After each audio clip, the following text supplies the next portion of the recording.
Sekarang kita jawab request lagi ya. Ada beberapa request ya, kita gabung aja mengenai hal yang sama, yaitu pintu dan jendela.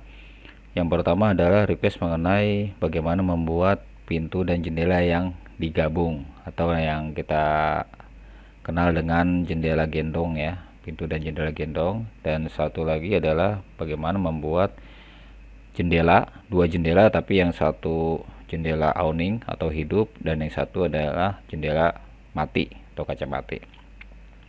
Kita gabung aja dalam satu jawaban request ya. Jadi di sini admin udah buka file baru dengan template arsitektur.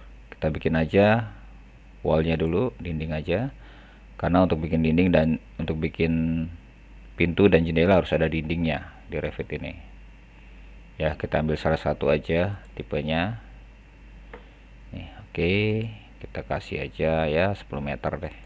Oke, kita dari tampak aja kita cek.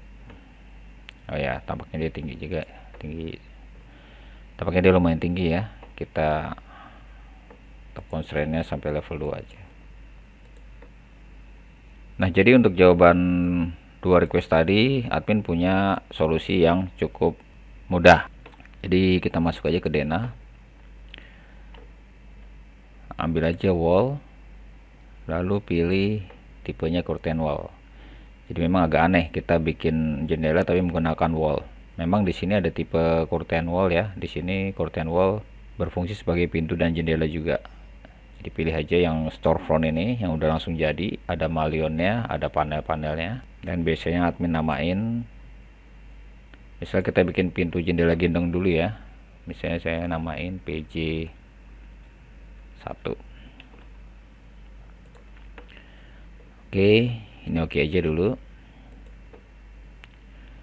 Lalu kita gariskan aja langsung di dalam dindingnya. Misal dari sini dengan panjang berapa, kita andaikan panjang gabungan antara pintu dan jendela tersebut. Misal pintu itu 90 cm dan jendela itu 60 cm misalnya ya, jadi total 1500. Oke, sebesar ini.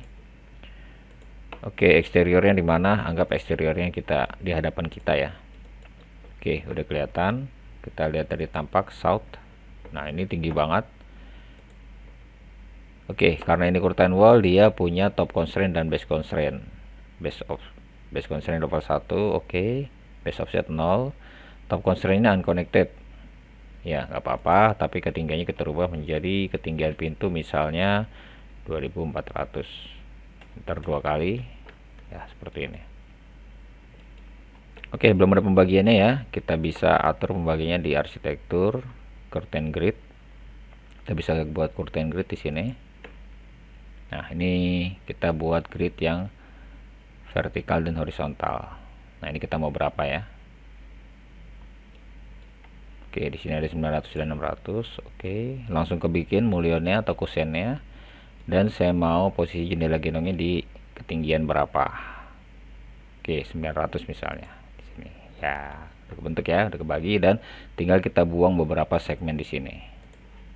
Ya, misalnya di sini kita nggak perlu. Kita mau hapus, jangan lupa pinnya dimatikan dulu. Oke, langsung delete aja, tombol delete atau tombol ini ya.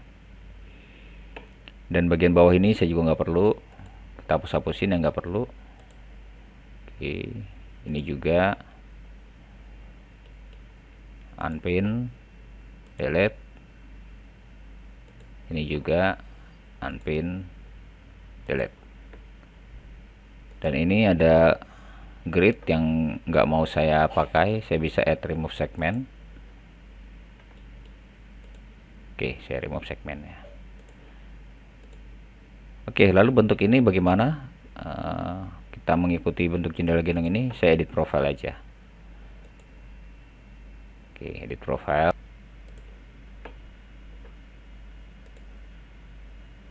Ya, ini kita gariskan di sini. Oke, terima aja garis sisanya. Supaya bagian ini akan terisi oleh dinding batanya ya. Nah, itu perhatian teman-teman. Oke, panelnya hilang dan dia diisi oleh dinding. Dan ini udah kebentuk ya. Nah, tinggal kita nggak mau pintunya kaca karena buat rumah aja kan. Kita lihat di 3D. Nah, dan kalau kita load pintu untuk curtain panel ini, jadi ini bukan pintu biasa, melainkan pintu yang khusus untuk curtain. Jadi kalau saya insert load family, saya ambil door ya. Nah, ini saya nggak akan mau menggunakan, saya akan nggak akan bisa ya menggunakan pintu yang jenis pintu normal ini, nggak akan bisa. Misalnya saya ambil salah satu ini, single satu panel wood. Oke, saya pilih ukuran, anggap aja ukurannya ini. Oke, saya tempatkan pintu tadi bisa, tapi saya untuk tempatkan di sini nggak bisa. Ya, perhatiin teman-teman ya, saya tempatkan di sini bisa, tapi saya ganti panel ini dengan pintu nggak bisa. Jadi kalau kita mau ganti panel ini, kita arahkan, kita klik tab di keyboard, ya, udah kepilih. Pinnya kita hilangkan. Nah, ini saya mau ganti dengan tipe pintu ini, nggak ada di sini, karena dia beda jenis ya. Ini pintu untuk curtain, ini pintu biasa. Dan caranya gimana? Caranya adalah kita memodifikasi pintu untuk curtain menjadi bentuk katakanlah seperti ini. Oke, jadi saya coba buka ya folder family-nya. Oke, saya bisa masuk ke library Revit. Jadi kalau teman-teman nggak tahu lokasi library Revit ya, kita bisa klik di sini, kita cari tombol library, dia akan mengarahkan ke library Revit bawaan ya. Saya masuk ke US Matrix-nya, bagian pintu, dan saya pilih curtain wall single glass ya. Jadi pintu untuk curtain wall ini hanya ada glass dan double glass, jadi semuanya kaca. Nah, saya ambil yang single glass, open. Kita akan modifikasi menjadi bentuk seperti ini. Nah, ini udah kebuka teman-teman. Oh, ini udah di 3D ya. Ya, jadi bentuknya kita ganti pintu kayu deh misalnya. Nah, caranya gampang aja. Caranya kita ambil aja dari pintu bawaan Revit juga yang ini. Saya coba edit family. Ya, panelnya ini yang saya butuh. Kusennya enggak, atau ininya apa namanya nih, trimnya ya. Ininya saya nggak butuh, saya mau panelnya aja. Jadi saya pilih panelnya. Oke, kontrol ya, handle nya juga deh sekalian, pakai kontrol ya. Jadi objek geometrinya aja, hati-hati ya, objek geometri yang kita butuhin aja, karena di dalam objek family ini pasti ada objek-objek lain seperti constraint, reference dan sebagainya. Saya kontrol C aja, copy clipboard, kontrol C atau ini ya, sama. Lalu saya pindah ke family pintu curtain wall ini. Saya coba ya, saya paste, selected level deh. Dimana? Oke, level ini, level. Oke, ini ada yang duplicate, fill pattern, material asset, nggak masalah. Oke, nah perhatiin teman-teman, pintunya masuk ke sini ya. Jadi gitu aja cara ngakalinnya. Oke, handle-nya kita mau pakai ini, oke juga ya sebenarnya. Nah, teman-teman mau pakai yang mana silakan. Oke, saya hapus yang ini aja dah. Ini saya hapus, saya pakai yang tipe bulat ini. Nah, kita sesuaikan dulu constraint-nya ya, supaya satu dengan ini. Dan pintu aslinya saya hapus, pintu kacanya. Oke, dan di sini saya coba, ini rupanya pas banget nih ukurannya, tapi belum di align ya, hati-hati. Kita perlu kasih beberapa parameter di sini. Nah, seperti tebalin ini saya kunci ya, juga saya kunci.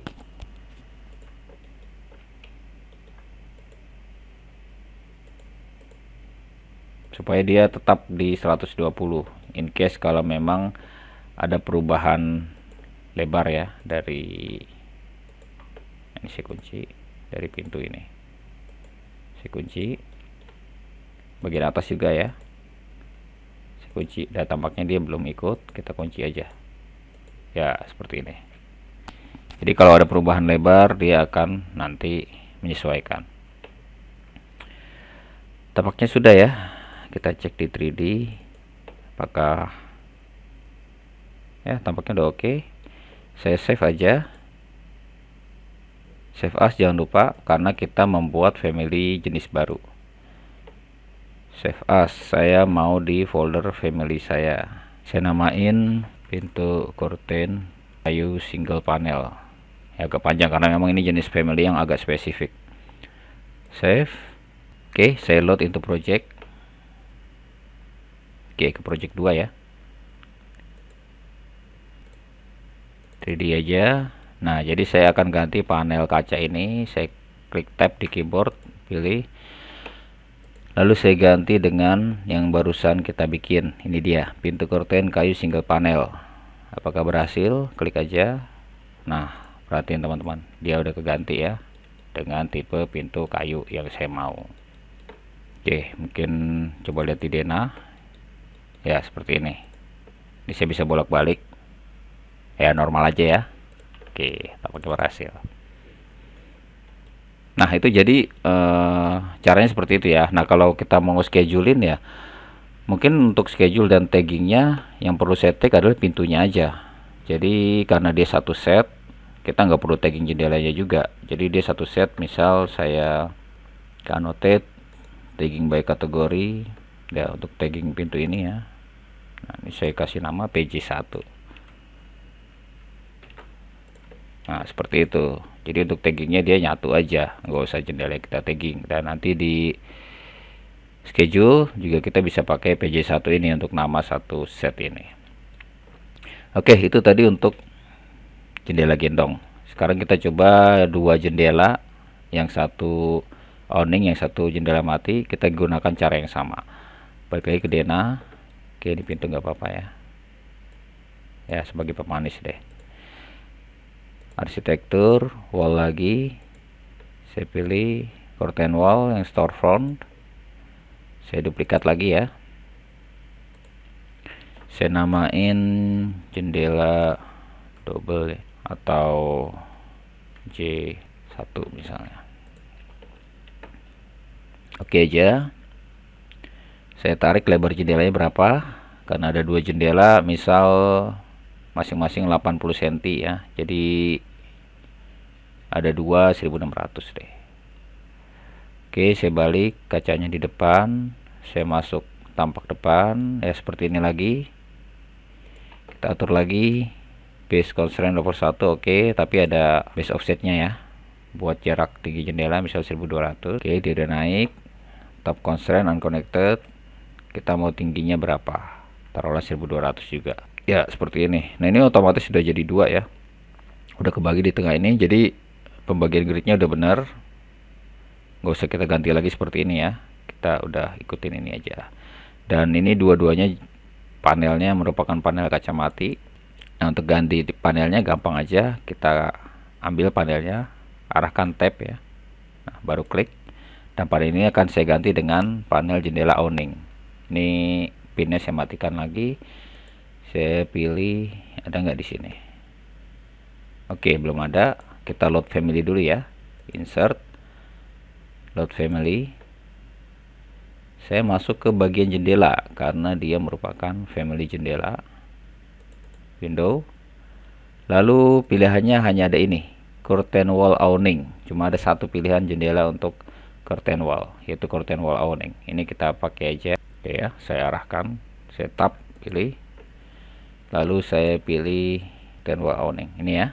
Nah, jadi teman-teman, jadi ini dua jendela, ada yang satu jendela hidup, yang satu jendela mati. Jadi paham ya bedanya ya.